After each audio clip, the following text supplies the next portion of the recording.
Dans une ville où l'indifférence régnait, Alma marchait seule, le cœur chargé d'une douleur qu'aucun mot ne pouvait apaiser. Orpheline, sans abri, elle connaissait la cruauté du monde mieux que quiconque. Mais ce n'était pas la rue qui lui infligeait les pires blessures, c'était Iris, une femme dont le regard était aussi tranchant que ses paroles. Iris, épouse d'Elias, vivait dans l'opulence et la sécurité. Pourtant, un vide l'habitait, une peur cachée derrière une arrogance bien construite. Quand Elias tendit une main bienveillante à Alma, cette peur devint une obsession. Une menace silencieuse. Chaque geste de son mari envers Alma nourrissait en elle une colère qu'elle ne pouvait contenir. Alors, Iris choisit de briser Alma, d'écraser ce qu'elle percevait comme une ombre menaçant son propre éclat. Mais elle ignorait encore que chaque acte de cruauté laisse une trace indélébile, non seulement chez la victime, mais aussi chez le bourreau. Ce voyage ne sera pas une simple lutte entre une âme innocente et une femme consumée par la jalousie. Ce sera une épreuve où l'orgueil, le regret et la rédemption s'entrelaceront, transformant à jamais leur destin. La rue avait toujours été une ennemie silencieuse pour Alma, une présence écrasante qui l'engloutissait jour après jour. Depuis la mort brutale de son père, elle n'avait connu que le froid des pavés sous ses pieds nus et les murmures méprisants des passants qui la voyaient comme une ombre parmi tant d'autres. Son monde était un cycle sans fin de solitude et d'errance, une lutte invisible contre l'indifférence. Jusqu'à ce qu'Elias apparaisse. Dès leur première rencontre, Alma sentit quelque chose de différent chez lui. Contrairement aux autres, il ne détourna pas les yeux lorsqu'il la vit recroquevillée sous le porche d'une boutique fermée. Il s'arrêta, s'agenouilla devant elle, et lui tendit une main qu'elle n'osa saisir tout de suite. La méfiance était son dernier rempart, mais la gentillesse qu'il dégageait ébranla sa défense. Il lui offrit un abri, un repas, une chaleur qu'elle n'avait pas ressentie depuis trop longtemps. Mais à peine avait-elle franchi le seuil de sa demeure qu'elle comprit que cette lumière n'allait pas durer. Car dans l'ombre, une présence la guettait, une silhouette figée dans l'élégance d'une robe brodée et dans la dureté d'un regard où brillait déjà une hostilité farouche. Iris, l'épouse d'Elias, n'avait pas eu besoin de mots pour marquer son territoire. Son silence, son expression froide, son regard lourd de mépris, tout cela était une déclaration de guerre muette. Les jours qui suivirent furent une succession de souffrances discrètes mais bien calculées. Iris ne criait pas, ne frappait pas. Elle manipulait. Elle ignorait Alma comme si elle n'était qu'un meuble encombrant, refusant de lui parler autrement que pour donner des ordres déguisés en obligations. Elle imposait des tâches absurdes, la reléguant à un rôle invisible dans une maison où elle n'avait jamais été la bienvenue. Elias, trop occupé ou trop aveuglé par l'idée que son épouse finirait par accepter Alma, ne voyait pas le poison qui s'infiltrait entre elles. Alma, elle, le sentait dans chaque silence tendu, dans chaque regard d'Iris lorsqu'elle la surprenait à parler avec Elias. Et puis vint ce soir fatidique. Un verre glissa de ses mains fatiguées et s'écrasa sur le sol en un fracas éclatant. Le silence qui suivit pesa sur la pièce comme une menace imminente. Alma vit Iris se lever lentement de son fauteuil, son regard brûlant d'une colère contenue. « Tu n'as rien à faire ici. Tu n'es qu'une intrusion dans cette maison, un problème dont Elias ne voit pas encore la portée. Mais moi, je le vois. » Astérisque astérisque. Les mots étaient plus tranchants que du verre brisé. Alma sentit son corps se raidir. Elle voulait crier, protester, mais sa gorge resta nouée. Cette nuit-là, Iris trouva une excuse parfaite pour l'expulser. Elias était absent, et Alma, trop épuisée pour se défendre, fut poussée vers la porte.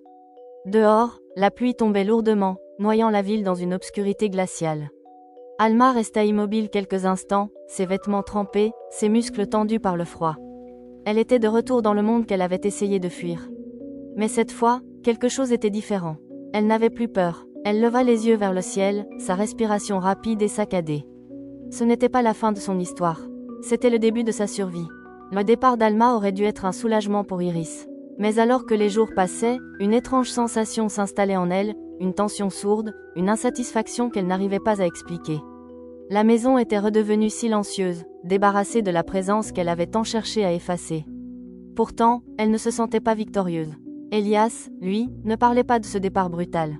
Mais Iris voyait bien que quelque chose en lui s'était brisé. Il était plus distant, plus pensif. Souvent, elle le surprenait à fixer la cheminée, où reposait encore l'écharpe d'Alma. Cet objet insignifiant était devenu une obsession pour lui, une trace laissée derrière qui refusait de disparaître. Et Iris haïssait cette écharpe. Une nuit, alors qu'Elias dormait, elle s'approcha du foyer, hésitante. Ses doigts frôlèrent le tissu usé. Elle avait envie de le jeter, de le brûler, de le faire disparaître. Mais quelque chose l'arrêta. Une peur irrationnelle, un pressentiment qu'elle n'osait nommer.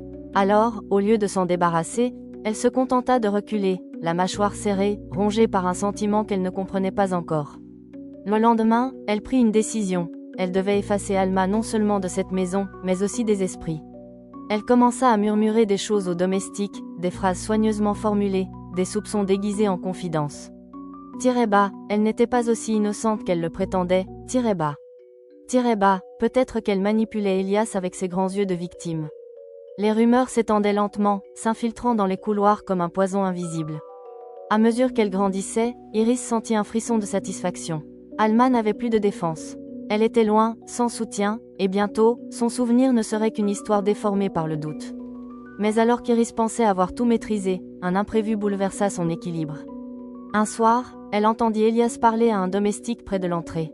« As-tu entendu parler d'une fille qui vivrait près du marché? Une jeune fille seule, avec des cheveux sombres?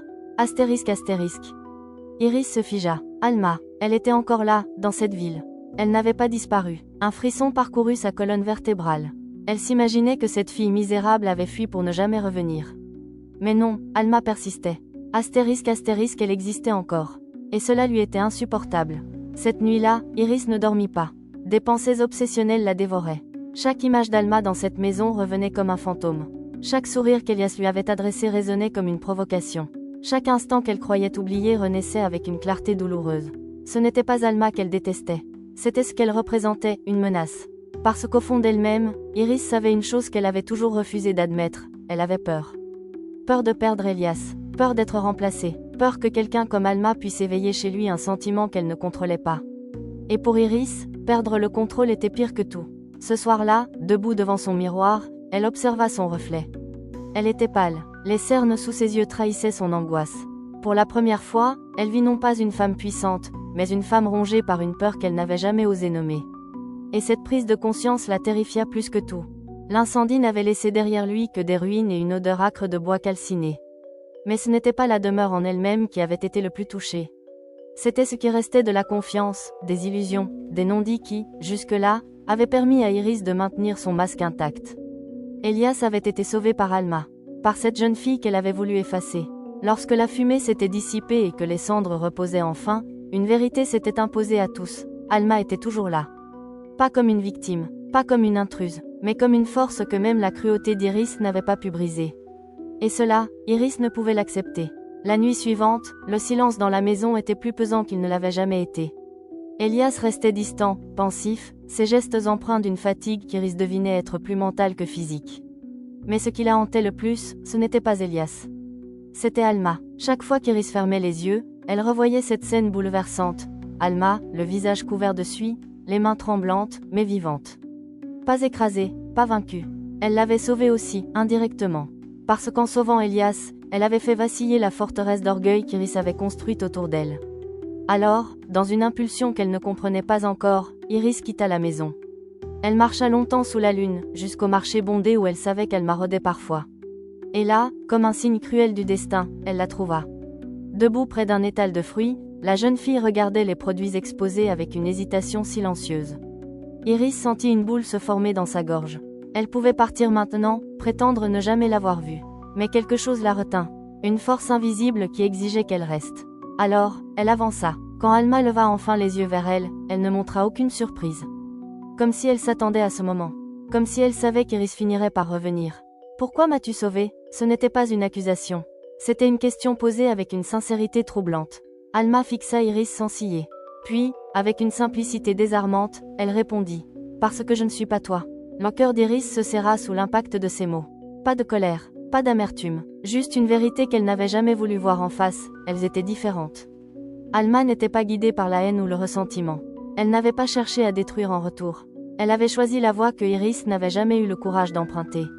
Alors, dans ce silence intense, Iris comprit enfin. Le combat n'était jamais vraiment contre Alma. Il avait toujours été contre elle-même. Depuis l'incendie et le départ d'Alma, la maison n'avait jamais été aussi calme. Mais ce n'était pas une tranquillité apaisante. C'était une absence pesante, une ombre qui s'accrochait aux murs, aux couloirs, aux pensées d'Iris. Elle pouvait prétendre que tout était redevenu normal. Mais elle savait que ce n'était pas vrai. Elias ne parlait plus de l'incident. Il ne mentionnait pas Alma. Pourtant, Iris voyait bien qu'elle était toujours présente dans son esprit, comme une vérité qu'il refusait d'effacer. Et elle la revoyait sans cesse. Cette fille couverte de suie, ses yeux brillants sous la lueur des flammes, sa main tendue vers Elias alors que tout s'effondrait autour d'eux.